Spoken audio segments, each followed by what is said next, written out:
वो उसकी आंखों में मेरे लिए जो रिस्पेक्ट है ना, वो मुझे 2-3 जगह नजर आई, और वो है सलमान खान। मुझे शाहरुख ने गले में हाथ डाल के मुझे कहा कि जावेद जी, आपको कोई चीज की जरूरत हो डायरेक्ट आपने मुझे कहना। वो तेरे बिन शायद एक ड्रामा चल रहा है, उसकी व्यूअरशिप 1.1 बिलियन है सर। मेरे से जो यंगस्टर हैं वो थक के बैठ जाते हैं, और मगर मैं चलता रहता हूँ। कम खाता हूँ, ज्यादा पेट भर के नहीं खाता। मेरे तौर तरीके अच्छे नहीं थे बचपन में, गलत लड़कों के साथ घूमता था, स्कूल नहीं जाता था, फिल्में देखता था। जब मुझे होश आया तो मैं घर में लटका हुआ था। अच्छा। मार पड़ रही थी और मेरी वालदा मुझे बचा रही थी। जो पिंडी का माहौल था और जो कराची का इनका घर का माहौल में जमीन आसमान का फर्क था। मैं भी फ्लॉप हो गया, मुझे किसी ने लिया नहीं है। 10 साल तक स्ट्रगल की, तो मेरा ख्याल है शादी कर लेते हैं ताकि इंडस्ट्री में जाने से पहले कहीं आदमी ज्यादा बिगड़ ना जाए। शादी नहीं की।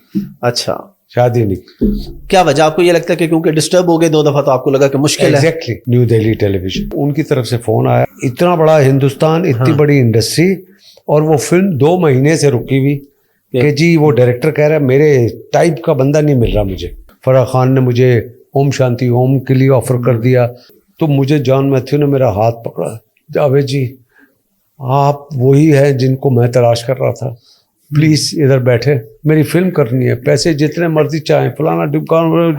This was my first entry in Bollywood. वरना तो वो पूरी इंडस्ट्री आज भी चाहती है कि भाई वो पाकिस्तानी एक्टरों को, पाकिस्तानी सिंगर के साथ काम करे। मेरे वालिद साहब का इंतकाल हुआ, वो इतना बिजी रहने के बावजूद भी दुआ के लिए आए वो। तो मैं उनके हाथ से इसलिए लेना चाह रहा था कि अल्लाह ताला ने उनको प्रेसिडेंट बना दिया और मुझे टॉप का एक्टर बना दिया।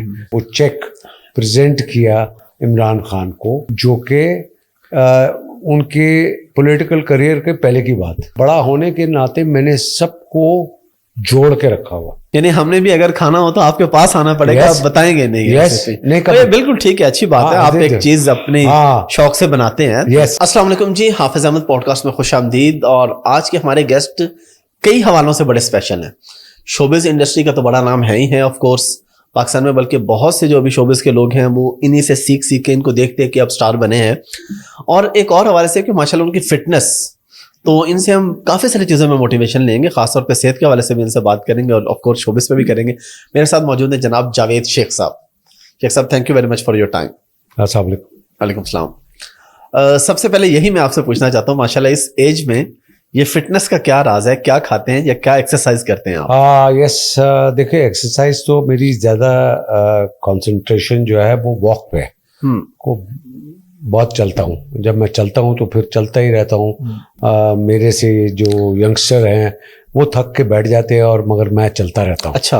हाँ, और खाने पीने का ख्याल रखता हूँ डेफिनेटली। यस, उसमें कौन सी चीज़ें मुझे खानी है, कौन सी नहीं खानी, उस पर पूरा मेरा कंसंट्रेशन होता है। कम खाता हूँ, ज्यादा पेट भर के नहीं खाता, खाने के बाद पानी नहीं पीता, कोई ये फास्ट फूड नहीं खाता, और ये फिजी ड्रिंक्स नहीं पीता। तो सारा जो मेरा कंसंट्रेशन है वो नेचुरल वेजिटेबल और फ्रूट्स पे है, और जिसमें बाद में फिर ड्राई फ्रूट भी है और शहद भी है और कलौंजी भी है, और इन सारी चीज़ों का मैं ख्याल रखता हूँ। 7 घंटे सोना जो है वो भी लाजमी है।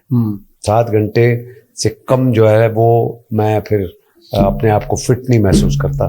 तो अमूमन ये होता है कि मैं सो के अपने आप को रिलैक्स फील करता हूँ।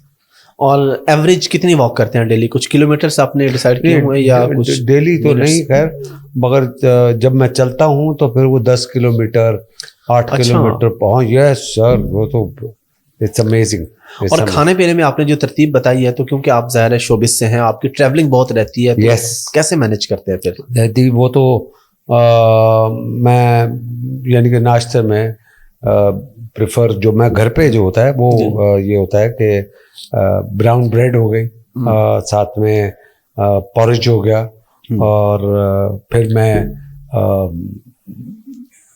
फ्राइड एग कभी, या फिर ऑमलेट होता है सादा। मगर उसके साथ जो लवाजमात है वो ऐसा है जैसे टर्की में थोड़ी सी चीज़, थोड़ी सी चेरी टमाटोज, थोड़ा सा मिसाल के तौर पे सैलेड के पत्ते, जी जी बिल्कुल। ये सारी चीज़ें मिला के ऊपर थोड़ा सा ऑलिव छिड़क के, और कभी कभी जब मैं दुबई में होता हूँ तो साथ में, या लंदन में होता हूँ तो स्मोक सामन वो मैं रख के, वो ये मेरा ब्रेकफास्ट होता है। और लंच में मैं ज़्यादा खाता नहीं हूँ, कहीं सैंडविच खा लिया, ब्लैक कॉफ़ी पी ली, दिस इज़ माय फेवरेट। और दोपहर को और शूटिंग पे जब होता हूँ तो मैं तो खाता ही नहीं हूँ मुर्गन खाने, अच्छा। अवॉइड करता हूँ। आजकल मैंने चावल रोटी भी छोड़े हुए हैं, और रॉ जो भी खाता हूँ वो अल्हम्दुलिल्लाह। तो मैं बड़ा नाप तोल के चीज़ें करता हूँ, और माशाल्लाह उसका रिजल्ट भी फिर नजर आता है। अल्हम्दुलिल्लाह। अल्हम्दुलिल्लाह, अल्लाह ताला आपको मजीद सेहत अता फरमाए जी, माशाल्लाह, गुड टू सी यू। अच्छा, थोड़ा सा अपने बचपन के बारे में बताएं, कहाँ किस शहर से हैं, पले बड़े कहाँ पे, स्कूलिंग कहाँ से की, फिर शोबिस के सफर की तरफ भी आए? मेरा ताल्लुक एक्चुअली रावलपिंडी से है। आई वॉज बॉर्न इन पिंडी, और मेरे वालिद साहब रावलपिंडी के हैं। मेरी वालदा जो थी वो जम्मू कश्मीर से थी, ठीक है। उनकी शादी यहाँ पे हो गई तो ऑब्वियसली हमारी पैदाइश वहाँ पे हुई। इब्तदाई जो हमारी ज़िंदगी के कुछ साल वो रावलपिंडी में गुजरे, और उसके बाद जो है वालिद साहब, क्योंकि मेरे तौर तरीके अच्छे नहीं थे बचपन में, अच्छा। गलत लड़कों के साथ घूमता था, स्कूल नहीं जाता था, फिल्में देखता था, मेला रहता था, बहुत सी चीज़ें थी जिसकी वजह से वालिद साहब बहुत तंग थे। और फिर एक दिन एक्टर बनना था, तो हम 3-4 लड़के थे, तो उन्होंने प्लान किया कि भाई ऐसा करते हैं कि हम लाहौर चलते हैं, वहाँ स्टूडियो हैं सारे, तो वहाँ जाके एक्टर बनते हैं। तो बोला कैसे, उस वक्त तो उम्र थी 13-14 साल, भाई कैसे एक्टर बनना है, तो भाई कैसे चले, पैसे तो है नहीं किसी के पास। उस वक्त 1 आना 2 आने हमें खाने के लिए मिलते थे। तो मैंने अपने दोस्तों को बताया कि मैंने कहा भाई वो ऐसा है कि मेरे वालिद साहब के पैसे मैंने देखे हैं, उसमें से 100 रुपये मैं लेके आता हूँ। अच्छा। वो 100 रुपये मैं चोरी करके ले आया लड़कों के पास के, भाई देखो, सारे खुश हो गए, 100 रुपया भाई। अब 100 रुपया तो आ गया, मगर उसकी चेंज हमें नहीं मिल रही थी। अब उस जमाने में 100 रुपये को चेंज करवाना बड़ा मुश्किल था। हम चारों हलवाई की दुकान पे गए, हमने 2 रुपये के लड्डू लिए, 1 किलो 2 किलो पता नहीं ऐसा कुछ था। उसने 2 किलो लड्डू दिए प्लस 98 रुपीज वापस की। अब वो खुशी से हम समा नहीं रहे थे, चेंज मिल गया। लड्डू पकड़े, टांगा करवाया, और सीधा हम रेलवे स्टेशन चले गए, टिकट कटवाया और ट्रेन में बैठ गए। अब ट्रेन में हम वहाँ पर हैं, और अल्लाह की शान देखें, अल्लाह ने जब बचाना होता तो वो कोई ना कोई रास्ता होता। बेशक। मेरे वालिद साहब उस तरफ पिंडी सदर की बात कर रहा हूँ, तो वहाँ से गुजरे हैं, तो वो हलवाई जानने वाला था। शेख साहब अस्सलाम वालेकुम। वालेकुम, क्या हाल है, ठीक ठाक खैरियत से। वो ਤੁਹਾਡਾ मुंडा आया सी 100 रुपया ਉਹਦੇ ਕੋਲ ਸੀ, 2 रुपये के लड्डू लेके गया। अच्छा। और मेरे वालिद साहब के कान खड़े हो गए, बोले 100 रुपया कहाँ से आया इसके? उनकी सीधा भागे घर, उन्होंने अपने नोट काउंट किए, उसमें 100 रुपया कम। अब ये वापस बाहर आए मोहल्ले में, और इन्होंने अपने सारे दोस्तों को इकट्ठा किया, 4-6 लोग थे, और उनसे कहा कि भाई तुम 2 की ड्यूटी लगाई कि तुम बस स्टैंड पे जाओ, 2 की ड्यूटी लगाई तुम फलानी जगह जाओ, 2 की ड्यूटी अपने साथ लगा के बोला कि मेरे साथ चलो रेलवे स्टेशन। उनकी छठी हिस्ट्री की, भाई 100 रुपये के साथ क्या कर सकता, भाग रहे बच्चे, भाग रहे तो यही करते। तो वो किस्मत अच्छी थी कि ट्रेन चलने में 5-10 मिनट थे। अच्छा। और वालिद साहब पहुंच गए रेलवे स्टेशन पिंडी, ट्रेन खड़ी थी, हम गुनगुना रहे थे, लड्डू खा रहे थे, हीरो बने हुए थे। और वो आखिरी डब्बे से उन्होंने शुरू किया, देखते हुए आए हैं, और बीच डब्बे में हम बैठे हुए थे। और बस अचानक एक हाथ आया, मेरे वालिद साहब के हाथ भी माशाल्लाह भारी थे बहुत, माशाल्लाह। एक हाथ आया और वो ऐसे हाथ पकड़ा, तो जब मुझे होश आया तो मैं घर में लटका हुआ था। अच्छा। मार पड़ रही थी, और मेरी वालदा मुझे बचा रही थी। तो वो यानी कि टाइम था जब मेरे वालिद ने डिसाइड किया कि अब अपने बेटे को रावलपिंडी में नहीं रखना। तो उनके दोस्त कराची में थे जो कि ट्रामवेज, जो ट्रैम्स चलती थी ना, उनके जो मालिक थे या अनवर साहब और ये लोग, तो वो मेरे वालिद साहब के दोस्त थे। उनसे जिक्र किया इस तरह इस तरह इस तरह। उसने कहा कोई बात नहीं है, तुम अपने बेटे को इधर ले आओ, इधर स्कूल में दाखिल कराओ और तुम मेरे घर की एनेक्सी में तुम लोग, मैं आपको दे देता हूँ जगह। हम पहुँचे, उन्होंने वो अपने घर के, अब जो पिंडी का माहौल था और जो कराची का इनका घर का माहौल में ज़मीन आसमान का फ़र्क था। जैसी एक गरीब गुरबा इलाके में ऐसे मैले सैले लड़के और एक इंडस्ट्रियलिस्ट पॉश एरिया में पढ़े लिखे लोग, उनके बीच में मैंने रहना शुरू किया।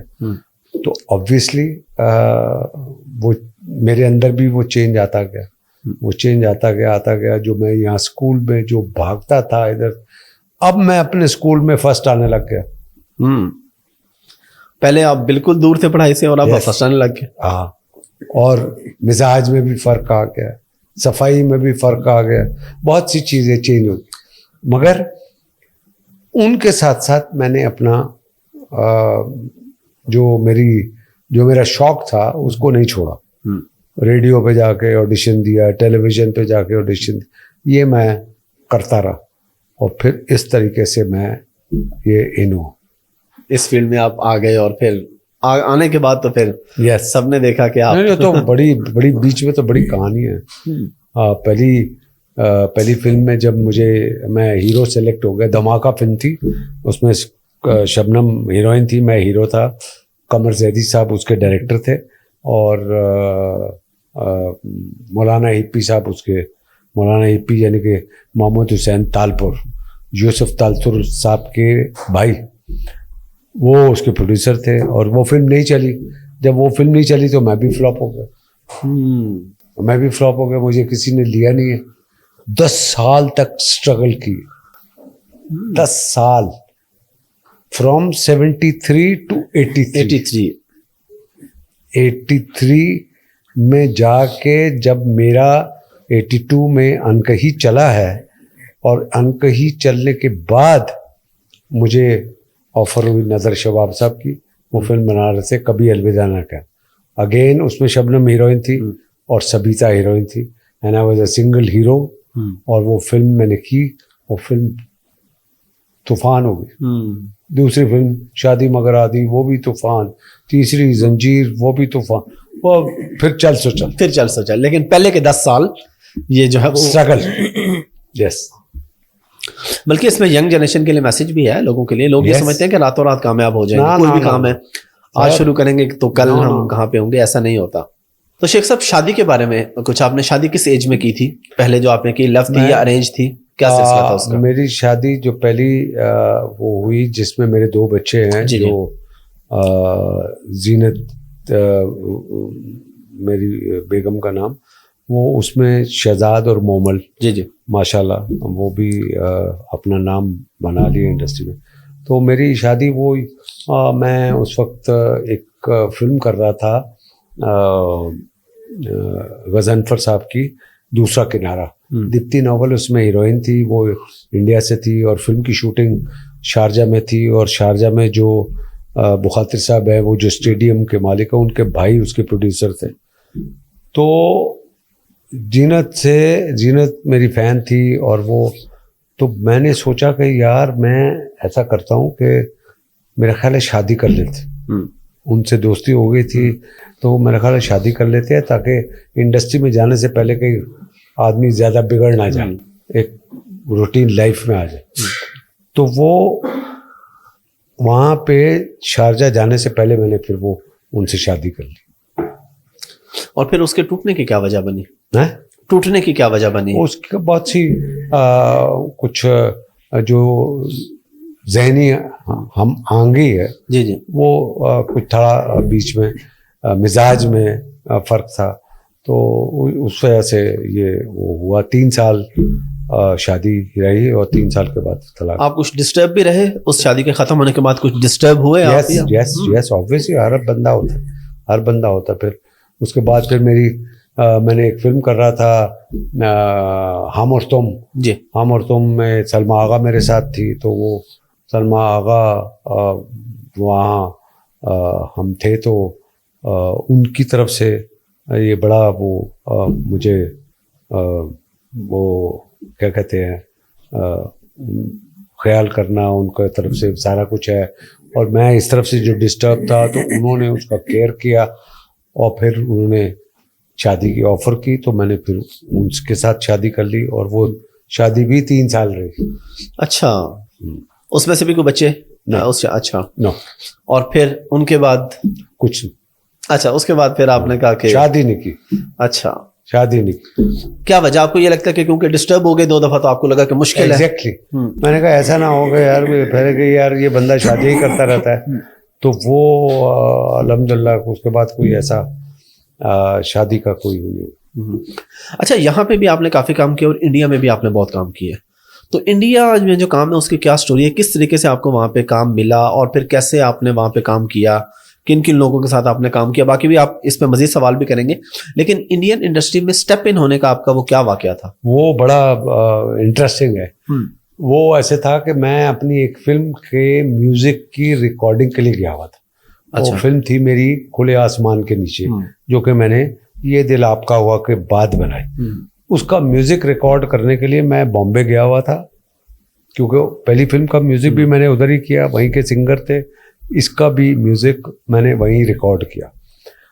तो मैं वहाँ पर म्यूजिक रिकॉर्ड कर रहा था, तो वहाँ मुझे NDTV है जो बड़ा फेमस है, न्यू दिल्ली टेलीविजन, तो वो उनकी तरफ से फ़ोन आया। उन्होंने मुझे कहा कि जावेद साहब आप मैं वहाँ पॉपुलर था अपने ड्रामों की वजह से, अनकही तो वहाँ पर इंतहा थी, कि इंडस्ट्री का कोई बंदा ऐसा नहीं था, दिलीप कुमार, राज कपूर, यश चोपड़ा, मिथुन, अनिल कपूर, फलाना, जिनको देखो सब ने अनकही, प्रीति जिंटा, ये वो हर एक ने अनकही देखा हुआ। तो उन्होंने मुझे कहा कि भाई वो आप आए हुए हैं हिंदुस्तान, तो हम चाह रहे हैं कि एक प्रोग्राम, फिल्म बेस्ड प्रोग्राम है वो, जिसमें एक तरफ महेश भट्ट साहब होंगे हिंदुस्तान की तरफ से, पाकिस्तान की तरफ से आप बैठिएगा, डिस्कशन होगी। तो मैंने कहा ठीक है भाई। वो शाम 7 बजे एक लाइव प्रोग्राम था, वो मैंने किया, उसके बाद ख़त्म हो गया, वापस आ गया, मैं किसी दावत में चला गया। अब दूसरी तरफ की कहानी ये है कि एक फिल्म वहाँ बन रही थी जिसका नाम शिखर था, जिसमें कास्ट पूरी कंप्लीट थी, शाहिद कपूर, अजय देवगन, अमृता राव, बिपाशा बासु, ये लंबी चौड़ी कास्ट कंप्लीट थी, मगर डायरेक्टर को शाहिद कपूर का फादर नहीं मिल रहा था। अच्छा, ये देखिए, ये अनहोनी बात है। इतना बड़ा हिंदुस्तान, इतनी बड़ी इंडस्ट्री, और वो फिल्म 2 महीने से रुकी हुई कि जी वो डायरेक्टर कह रहा है मेरे टाइप का बंदा नहीं मिल रहा मुझे। लोगों ने लिस्ट दी उस वक्त, विनोद खन्ना, विनोद मेहरा, ये वो फलाना डिमकाना, इवन अमिताभ बच्चन जी का नाम आया फलाना। उन्होंने कहा नहीं यार, मुझे वो ऐसा बंदा चाहिए, ऐसा ये क्योंकि उसमें एक बिजनेसमैन आदमी होता है, और एक हादसे में वो गाड़ी उनकी जो जल जाती है, और उसको जो बचाने वाले हैं वो गांव के लोग हैं। वो उनकी प्यार को देख के, उनका जो इंसानियत को देख के, वो डिसाइड करता है कि मैं जिस जगह पे रह रहा हूँ और जहाँ जिन लोगों को मेरी ज़रूरत है, तो मेरी जगह तो ये है, तो वो अपना सारा कुछ बेच के सारा कुछ इधर गांव में आ जाता है और यहाँ आश्रम खोल लेता। ठीक है, तो वो, और जिसमें मेरा बेटा होता है, और वो मेरे नक्शे कदम पे चलता है, जमदिला। तो वो मेरा मतलब है कि इस कैरेक्टर के लिए उनको कोई बंदा नजर नहीं आ रहा। अब 2 महीने से फिल्म रुकी हुई है। अब मेरा इंटरव्यू चलता है NDTV पे, और रात को रिपीट होता है 12 बजे। 12 बजे रिपीट होता है। तो उनकी टीम का एक मेंबर, सुधाकर शर्मा उनका नाम था, उन्होंने टीवी पर देखा 12 बजे, तो उन्होंने जैसे ही मुझे देखा तो उन्होंने फोन बताया कर दिया डायरेक्टर को। हाँ, वो जॉन मैथ्यू साहब को कि सर वो बंदा एक्टर मिल गया जिसकी आपको तलाश है, मगर एक प्रॉब्लम है। उसने कहा क्या? वो पाकिस्तानी है। पाकिस्तानी है तो कोई बात नहीं, मगर है वही जैसे मैं चाहता हूँ। बोला बिल्कुल, मुझे तो पूरा यकीन है कि वही बंदा जो आपको चाहिए। कहाँ पे है? बोला सर मैंने एनडीटीवी से पता किया है, वो JW मैरियट जुहू में ठहरा हुआ। बोला यार पता करो और उनको फ़ोन करो। अब मैं रात को किसी दावत पे चला गया था, मैं आया हूँ लेट, और सुबह 9 बजे मुझे मेरे कमरे में फ़ोन आता था, जावेद जी कैसे हैं? मैं ठीक ठाक, मेरा नाम सुधाकर शर्मा है, मैंने एक फिल्म की बात करनी है। तो मैंने कहा फिल्म की बात करनी है तो ये कुछ टाइम है यार, सुबह 9 बजे कर दिए, मैं लेट आया हूँ। अच्छा आप कब उठेंगे? मैंने कहा 12 बजे उठूंगा। अच्छा ठीक है, हम 12 बजे आए। फ़ोन बंद कर दिया और मैं सो गया। 12 बजे कड़क फिर एग्जैक्टली फ़ोन आया, सर हम नीचे आ गए लॉबी में। मैंने कहा अच्छा मुझे तो ज़रा टाइम लगेगा, मैं तैयार हो गए, आधा पौना घंटा जो भी तैयारी में लगा। तो मैं अब नीचे आया, मैं सुधाकर शर्मा को नहीं जानता था। सुधाकर शर्मा ने मुझे देखा हुआ था, जॉन मैथ्यू ने मुझे नहीं देखा हुआ था। अब जॉन मैथ्यू ने उनको कहा कि यार हम इस जगह पे बैठते हैं, इस जगह पे लॉबी है, तो ये जो वाया है इसमें वो चल के आएगा तो मुझे, मैं देख के बता दूंगा मुझे चाहिए कि नहीं चाहिए। ठीक है, चाल से अंदाजा हो जाएगा, लुक से अंदाजा हो जाएगा। तो अगर नहीं पसंद आया तो हम इधर ही से निकल जाएंगे, और अगर अच्छा, पसंद आया मिलेंगे ही नहीं। हाँ भाई ऑब्वियसली, क्या मिलने का फायदा? बिल्कुल। अब मैं नीचे उतरा हूँ लिफ्ट से, और मैं ढूंढता हुआ लेफ्ट राइट देखता हुआ कि कौन सुधाकर शर्मा, करते करते करते अब वो जहाँ बैठे हुए थे वो मुझे देख रहे थे। ठीक है। और जब मैं उनके करीब पहुंचा हूं तो 2 लोग खड़े हुए हैं।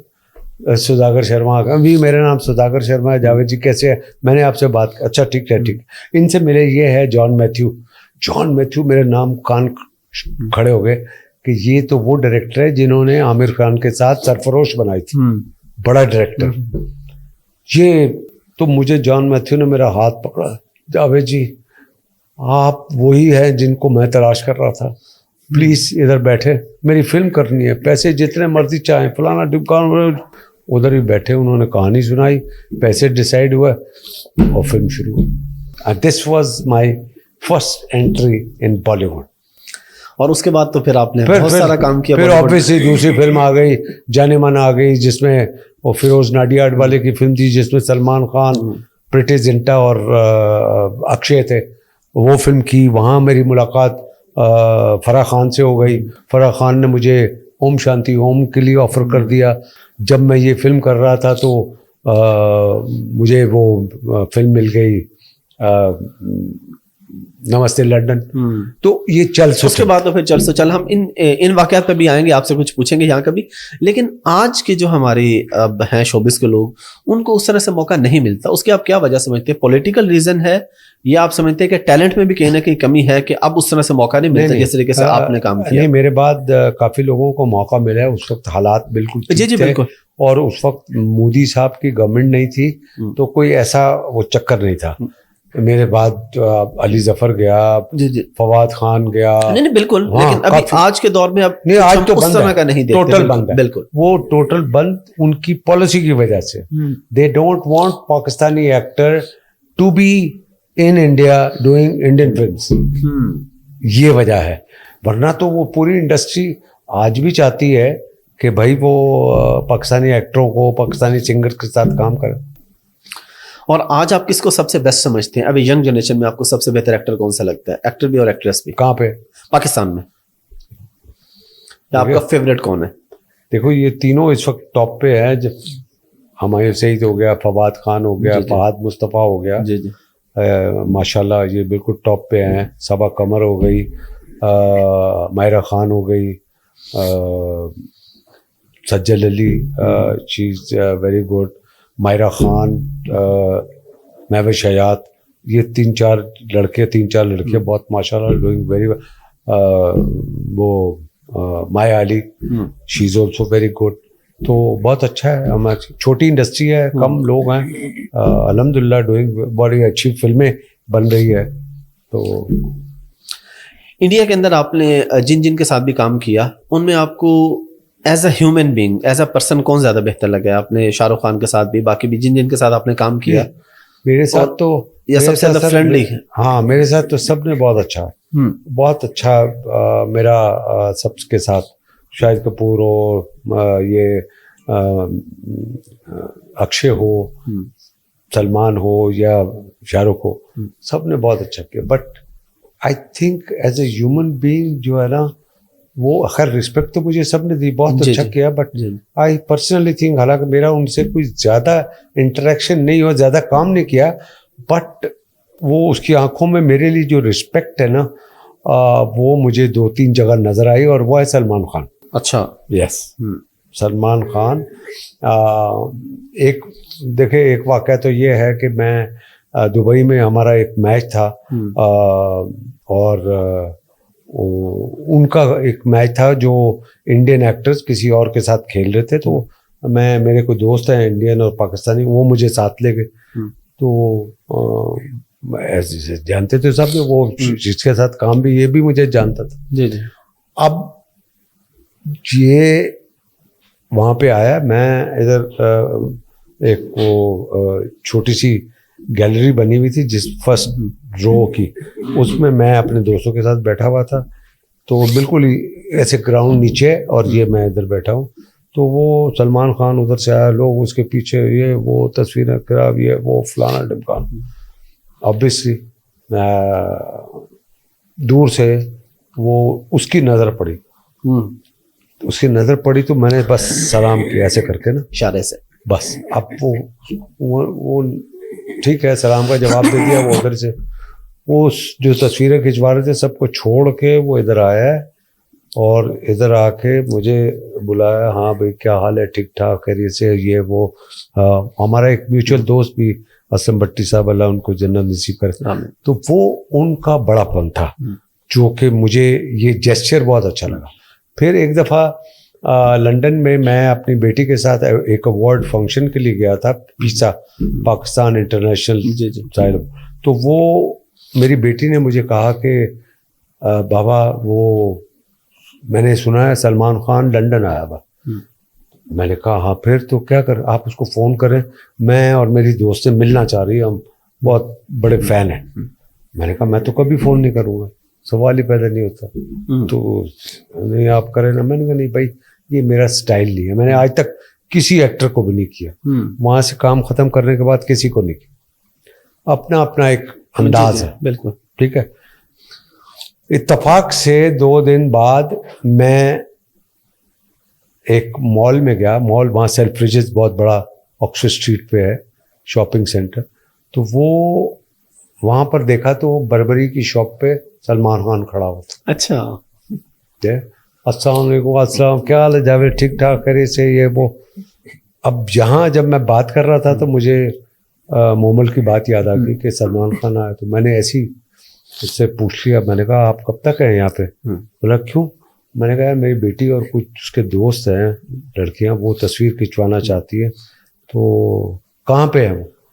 इस यहाँ पर है। मैंने कहा नहीं, यहाँ नहीं है, बाहर है। मैं इसीलिए पूछा कितनी देर है आप? कह रहे देर को छोड़ो, आप फ़ोन करो, उन्हें बुला लो। अच्छा, ये देखे कि कितनी बड़ी बात थी। अगेन मैं आई कॉल्ड मोमल, मैंने कहा मोमल तुमने जो कहा था वो हो गया है, सलमान खान मेरे साथ ही खड़ा है, और तुम जहाँ भी हो, तुम दोस्तों वो भाग दौड़, ये वो फ़ोन,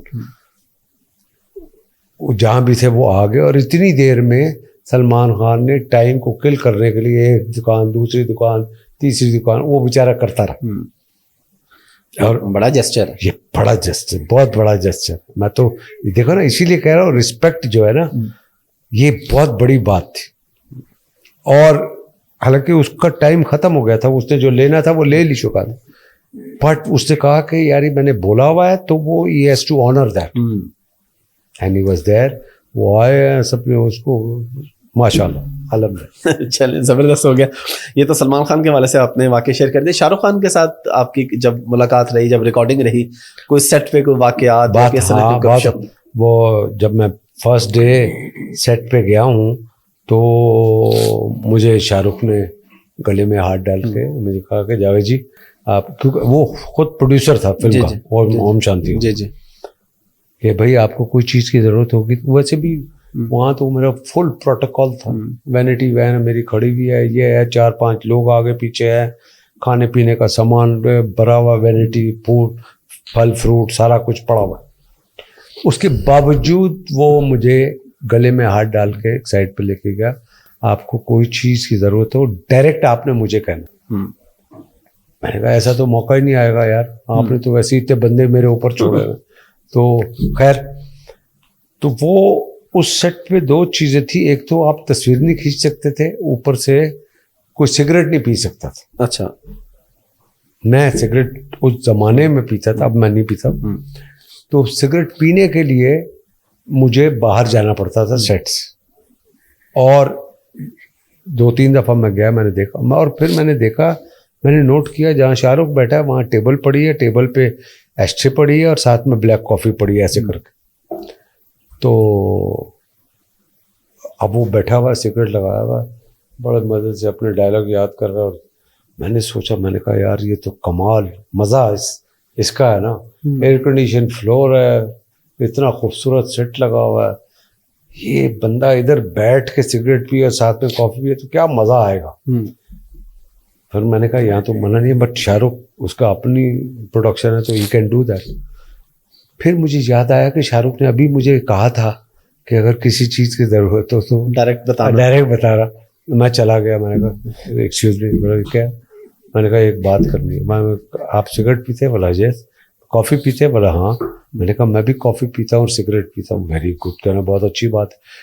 मैंने कहा मगर मेरा पीने का और आपके पीने के अंदाज में फ़र्क है, मुझे आपका अंदाज पसंद है। बोला कैसे?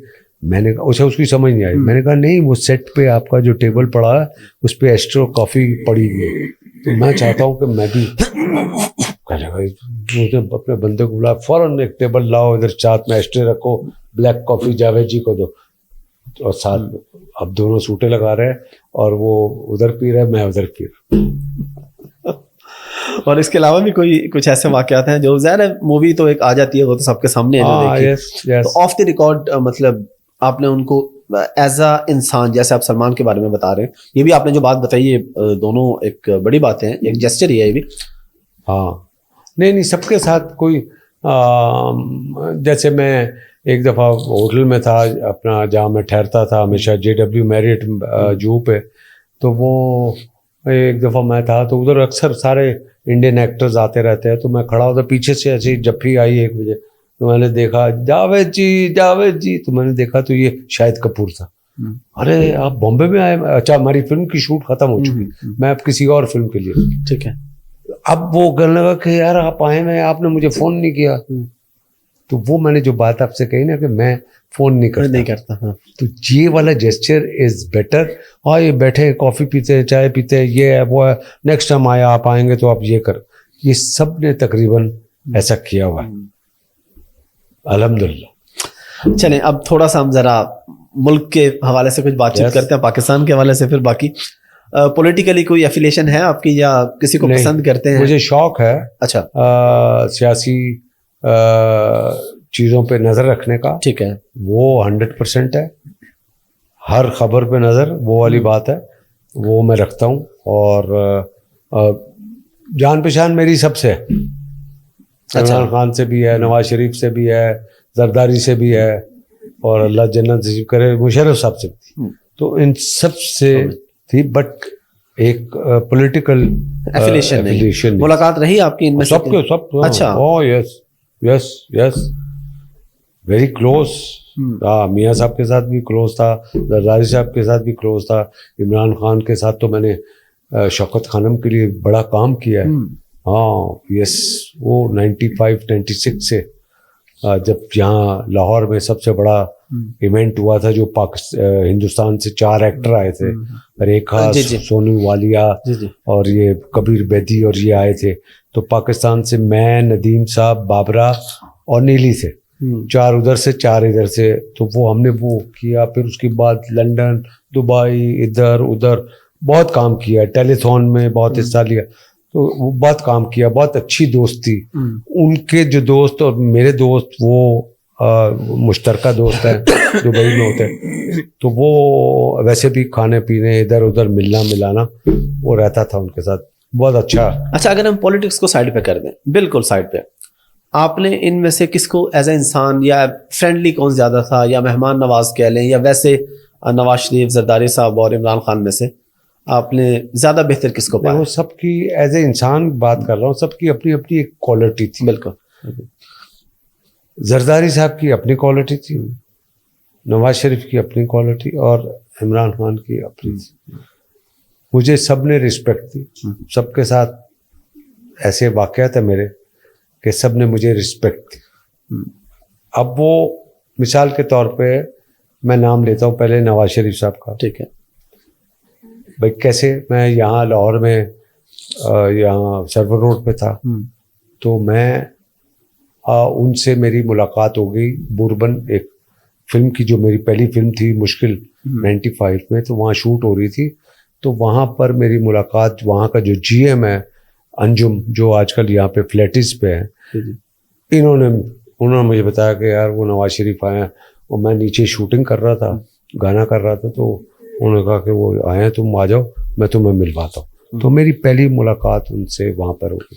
अच्छा। तो मैंने उनको इनवाइट किया नीचे, मैंने कहा गाना हो रहा है तो आप आएंगे तो मुझे बड़ी खुशी होगी। तो उन्होंने कहा कि अब मुझे कहा कि अच्छा देखते हैं। थोड़ी देर के बाद, 1 घंटे के बाद, वो उनकी वहाँ पे कोई कॉन्फ्रेंस थी कश्मीर के मुतालिक, या कि वो ऐसा कुछ था, और उनका लंच था वहाँ पे।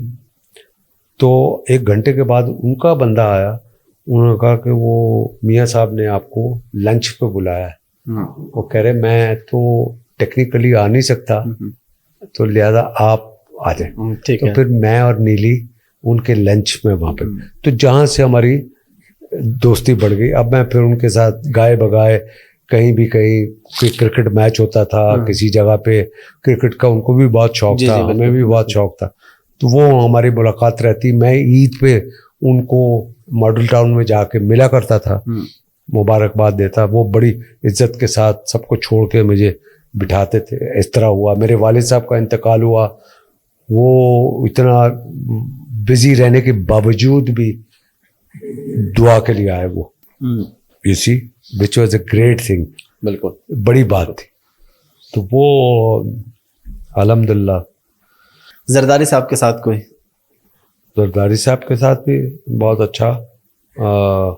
जरदारी साहब के साथ तो हमारा ऐसा रहा है कि वो जिसको कहते हैं ना कि पुरानी दोस्ती जो जरदारी साहब के साथ हमारी है, वो अल्लाह ताला सबको सलामत रखे, कायम दायम रखे। तो वो जरदारी साहब के साथ भी बहुत अच्छा था। वो मुझे अवार्ड जो प्राइड ऑफ परफॉर्मेंस मुझे मिला। जी जी बिल्कुल। तो मुझे यहाँ से फ़ोन आया कि आप जाकर गवर्नर हाउस से ले लें। मैंने कहा भाई मैं तो गवर्नर हाउस से नहीं लूँगा, मैं तो भाई प्रेसिडेंट के हाथ से लूँगा। तो प्रेसिडेंट साहब जरदारी साहब थे, मेरी उनकी दुआ सलाम थी, और उन्होंने मुझे, मिनिस्ट्री ऑफ कल्चर ने कहा कि भाई ये हमारे से नहीं हो सकता, ये हमारा काम नहीं है, अब वो जो आप लेना है तो ले, वरना छोड़ दे। मेरे पास यूसुफ रजा गिलानी साहब का नंबर था, उनके एडीसी का। उनको फ़ोन किया कि भाई इस तरह कि भाई होता ना कि भाई वो बिल्कुल उसको गिलानी साहब को मैसेज चला गया भाई ये क्या करना है इसका। तो वो कहने लगे कि भाई आप ऐसा करें कि आप जाके प्रेसिडेंट साहब को मैसेज दे दे कि जावेद शेख मिलना चाह रहा। ठीक है। अब उन्होंने कहा कि अच्छा। वो जाके उन्होंने कह दिया कि भाई, हमने कहा यार कहाँ किसी को याद है कि यूसुफ रजा गिलानी वो जाके प्रेसिडेंट साहब को कहेगा जावेद शेख ने मिलना। बहरहाल उन्होंने जाकर कह दिया और 4-5 दिन के बाद फ़ोन आ गया कि भाई वो ठीक है, आप अपना जो प्राइड ऑफ परफॉर्मेंस है वो प्रेसिडेंट हाउस से रिसीव करें। ठीक है। अब मेरी तो खुशी की इंतहा नहीं रही और जरदारी साहब ने ऑनर की बात को, इसको यहाँ हवा में नहीं डाल दिया। मैं चला गया प्रेसिडेंट हाउस। अब वो जहाँ सारी रस्मात वो थी वो हो रही थी और वहाँ मैं भी बैठा हुआ था। मेरी बारी आई, मेरे नाम साइटेशन हुआ, ये हुआ, जावेद शेख ने ये किया वो किया। अब इसमें वो बड़ी हमारी एक अंडरस्टैंडिंग थी कि उनका भी स्ट्रगलिंग का दौर था जब मैंने धमाका की थी और उस वक्त वो पॉलिटिशियन नहीं थे और मैं एक्टर नहीं था। हाँ। तो मैं उनके हाथ से इसलिए लेना चाह रहा था कि अल्लाह ताला ने उनको प्रेसिडेंट बना दिया और मुझे टॉप का एक्टर बना दिया। और आज जिसके लिए मैं रिसीव करने आया हूँ, तो मैंने उनके साथ एक तस्वीर बनानी थी जिसमें हम दोनों ने हाथ ऐसे किए हुए और उन्होंने मेरे गले में वो पहनाया हुआ, वो यादगार। तो मैं गया हूँ, मैंने उनसे हाथ मिलाया और मैंने कहा सर एक तस्वीर खिंचवाते हैं ताकि तस्वीर यादगार रहे कि भाई आप ना उस वक्त एक्टर थे और ना मैं ऐसा था, तो अल्लाह मियाँ ने ये करम किया। तो ये। और खान साहब के साथ भी कोई यादगार वाकया कोई आप शेयर करेंगे? इमरान खान साहब के साथ तो आपने, उनके साथ तो आपने ट्रैवल भी किया ना शौकत खानम के लिए? यस। और डिफरेंट इवेंट्स पे। यस। तो उनके साथ कोई ऐसा कोई खास वाकया, कोई यादगार वाकया? कोई ऐसा सच वाकया नहीं है, हमने बस बहुत एक साथ टाइम गुजारा है। कोई ऐसा वाकया टिपिकल जैसे होता है, जैसे मैंने अभी ये सुनाया है। जी जी। खान साहब के साथ मेरी एसोसिएशन बहुत अच्छी रही है। बस कोई ऐसा एज अ प्राइम मिनिस्टर भी उनसे मुलाकात रही जब वो पीएम थे? अभी भी कोई मुलाकातें रही या ये पुरानी है सब मुलाकातें? नहीं, अभी रिसेंटली जब उन्होंने वो फ्लड रिलीफ के लिए वो टेलीथॉन किया था। जी जी जी जी। तो उसमें मैं था, उनके टेलीथॉन में मैं था, स्पेशली मुझे बुलाया गया था and I was part of that telethon. उनके साथ मैं रहा था बनी गाला में कोई 4-5 घंटे। अच्छा। yes. और आपको खुद भी क्रिकेट का या किसी गेम का शौक है? जी हाँ। अच्छा। हम बहुत क्रिकेट हमने खेली है और हमने क्रिकेट की टीम जो थी हमारी वो खेलती थी मुख्तलिफ जगहों पे जाके और बाज़ दफ़ा नुमाइशी मैच होते थे, पैसे भी मिलते थे। तो हमने बहुत से मैचेस खेल के चंदा इकट्ठा किया शौकत खानम के लिए और फिर मैंने और गुलाम मोहिउद्दीन ने मिल के वो चेक प्रेजेंट किया इमरान खान को, जो कि उनके पॉलिटिकल करियर के पहले की बात। अच्छा। और उसकी तस्वीर भी आज मेरे पास मौजूद है। अच्छा। हाँ, कि मैं और गुलाम मोहिउद्दीन चेक दे रहे हैं इमरान खान को। और कोई आपको याद है कितना था वो अमाउंट, कितनी थी? अच्छा, ये वो याद नहीं है, लेकिन आपने ये स्पेसिफिकली इसलिए किया कि एक कॉज के लिए, शौकत खानम के लिए आपने ये काम किया। एक और जाहिर है वो एक बहुत बड़ा एक इदारा है, लोगों को बहुत उससे फायदा हो रहा है, यकीनन अच्छी चीज है। दोबारा आपकी फील्ड की तरफ आते हैं। आज की ड्रामा इंडस्ट्री को आप कैसे देख रहे हैं? आपके दौर के ड्रामा और आज की ड्रामा इंडस्ट्री, क्या डिफरेंस देखते हैं दोनों में? आज के ड्रामे तो देखो ना, वो तो रियलिस्टिक, मैं तो कहता हूँ कि जो पहले के ड्रामे थे वो थोड़े से रियलिस्टिक थे और वो अल्हम्दुलिल्लाह फिर भी हमारी इंडस्ट्री बहुत अच्छी जा रही है। ड्रामा इंडस्ट्री तो हमारी अभी भी टॉप पे है। हम जैसा कहें, जैसा जो भी हम बात कह डालें, बट अदरवाइज मैं समझता हूँ कि हमारा ड्रामे की कोई उससे मुकाबला नहीं है। हमारा ड्रामा आज भी, अब देखे ना मिसाल के वो तेरे बिन शायद एक ड्रामा चल रहा है, उसकी व्यूअरशिप 1.1 बिलियन है सर। 1.1 बिलियन, आप अंदाजा करें कि मेरा बता क्यों 1.1 बिलियन पाकिस्तान के देखने से नहीं होता? वो तो इंडिया में बहुत मकबूल है।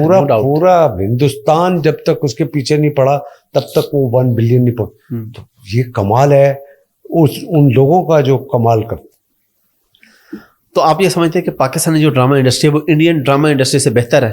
1000 टाइम बेटर। अच्छा सर, 1000 टाइम बेटर। और फिल्म में वो हम कह सकते हैं कि फिल्म में वो हमसे आगे हैं? Yes yes yes, no doubt.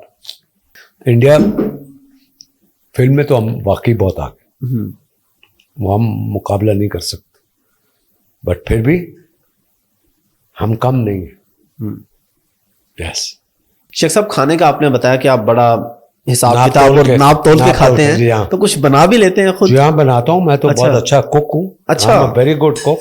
और मेरी को 3-4 खास डिशेज हैं अच्छा। जो मैं बनाता हूँ, जो मेरी फैमिलीज और मेरे दोस्तों के लिए होती है।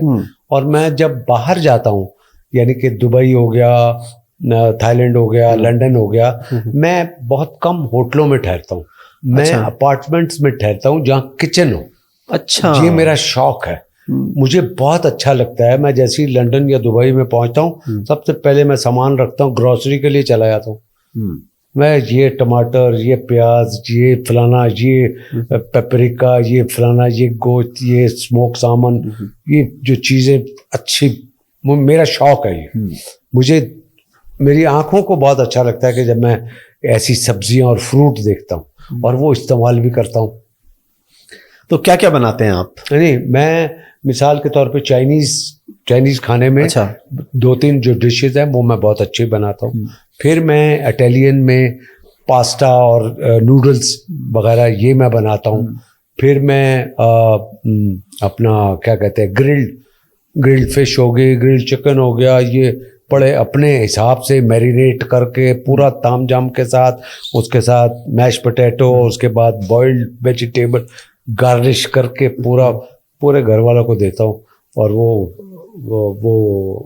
यानी कि उनको आदत हो गई। अब वो जब उनका मूड होता है कि कब बना रहे हैं आप, तो कोई रेसिपी तो आप दें ना हमें, कोई किसी भी एक डिश कभी आज तक नहीं दी मैंने। अच्छा। शहरोज की बीवी जो क्या नाम उसका, सेकंड जो है अभी, जी हाँ, जी जी, तो वो मेरा मतलब है वो दीवानी है जो मैं पास्ता बनाता हूँ। अच्छा। हाँ, जो नूडल्स मैं बनाता हूँ। जी जी। तो बेरोज और सफीना जो मेरी सिस्टर है, इन्होंने कहा यार हमें रेसिपी दे दे, हम आपको बार बार नहीं तंग करें। अच्छा। मैंने कहा तुमको रेसिपी नहीं देनी। अच्छा। सदफ, उसकी बीवी का नाम सदफ है। सदफ। भाई तुमको रेसिपी नहीं देनी, तुमको जब चाहिए मैं तुम्हें बना के दे दूंगा। बोला वजह क्या है? मैंने कहा वजह ये है कि देखो, रेसिपी अगर मैंने आपको बता दी तो उसका क्या कमाल। तो वो रेसिपी नहीं मैंने बताई उनको, और वो मैं बनाता हूँ, और वो आज भी उसको शौक से खाते। यानी हमने भी अगर खाना हो तो आपके पास आना पड़ेगा। Yes. आप बताएंगे नहीं? Yes. नहीं, तो ये बिल्कुल ठीक है, अच्छी बात है। आप एक चीज अपने शौक से बनाते हैं। यस, बिल्कुल। और नहीं, फिर वो सिर्फ इसी वजह से कि अगर मैं आपको रेसिपी बता दी तो फायदा क्या हुआ। तो आप अपने घर में, वरना तो आप मुझे रिक्वेस्ट हमेशा करेंगे ना कि यार ये मुझे बनाने दो, आ रहे हैं जी कराची, आ रहे हैं, बना के खिला दे। बिल्कुल। हाँ। तो इस तरह तो आपके पास माशाल्लाह मेहमानों का भी फिर अच्छा खासा रश लगा रहता होगा। इससे ज़ाहिर है एक अच्छी चीज बनाते हैं तो लोग कहते हैं आ रहे हैं आपके पास। यस यस, माशाल्लाह। और मुझे शौक है मुझे, अल्हम्दुलिल्लाह। माशाल्लाह। और बच्चों के साथ आपकी कैसा रिलेशन है, दोस्ती वाला या? मैं तो बच्चे, आई एम क्रेजी। छोटे बच्चों, मैं तो आई कांट, मैं तो अब जैसे शहरोज की बेटियां हैं। यस, इसकी भी बेटी, अपना मोमल की भी है, मोमल की भी बेटी बेटा उनका भी है, और शहजाद का भी बेटा बेटी है माशाल्लाह। और उधर शहरोज की 2 बेटियां हैं माशाल्लाह, एक सायरा से है और एक सदफ से। तो उनके सबके साथ मेरा इट्स अमेजिंग, मैं आपको बता नहीं सकता। खूब खेलते हैं आपके साथ, खूब मस्तियां, और आप इजाजत देते हैं फुल मस्ती। यस, कभी सख्ती तो नहीं की किसी के साथ? कभी नहीं, सवाल ही पैदा नहीं। और अपने बच्चों के साथ? हाँ, कभी। जो आप तो बड़े हो गए, प्यार से रखा है सब कुछ। अच्छा। हमेशा मैं तो देखे बड़ा सॉफ्ट हार्टेड, कूल हेडेड आदमी। तो मैं अपने मिजाज से फिर दूसरों को भी, मेरे मिजाज, मैं बड़ा नर्म मिजाज का हूँ, तो वो मुझे देखकर भी लोग अपने आप को उसी में डाल देते। मैं कभी गुस्सा को करने वाला आदमी नहीं, और अगर गुस्सा कभी आ भी जाता है तो वो शॉर्ट पीरियड के लिए दरगुजर करता हूँ। ये तो बड़ी अच्छी चीज है, दरगुजर करना भी चाहिए। ये इस्लाम फिर ऊपर से देखे, मैं अपनी फैमिली में सबसे बड़ा हूँ, और 5 भाई और 3 बहनें, एक बहन का मेरा इंतकाल हो गया। तो बड़ा होने के नाते मैंने सबको जोड़ के रखा हुआ। आज तक मैं उन बच्चों के लिए एक बाप की हैसियत से रखता हूं। और उन्होंने भी ये देखा कि यार वो मैं ऐसा कोई काम नहीं करता। ये बड़ी जबरदस्त चीज है ना, वरना हमारे यहाँ तो छोटी छोटी बात पे फैमिली से टूट जाती हैं, सब बिल्कुल अलग अलग बिखरे होते हैं। लास्ट पे आप कोई मैसेज देना चाहें यंग जनरेशन को? क्या मैसेज देना सर? मैसेज ये है कि बस अल्लाह ताला अपने हिफ्ज़ो अमान में रखे। आमीन। अल्लाह ताला हमारे मुल्क को कायम व दायम रखे। आमीन। अल्लाह ताला हर आदमी जो इस मुल्क में मेहनत कर रहा है उसको अल्लाह ताला तरक्की अता करे और पाकिस्तान का नाम बुलंद व बाला हो। आमीन सुमा आमीन। Thank you very much for your time. Thank you.